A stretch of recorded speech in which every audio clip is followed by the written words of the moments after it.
I lift up my eyes to the mountains. Where does my help come from? My help comes from the Lord, the maker of heaven and earth. He will not let your foot slip. He who watches over you will not slumber.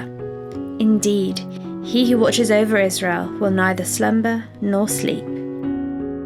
The Lord watches over you. The Lord is your shade at your right hand. The sun will not harm you by day, nor the moon by night. The Lord will keep you from all harm.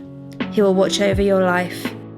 The Lord will watch over your coming and going, both now and forevermore.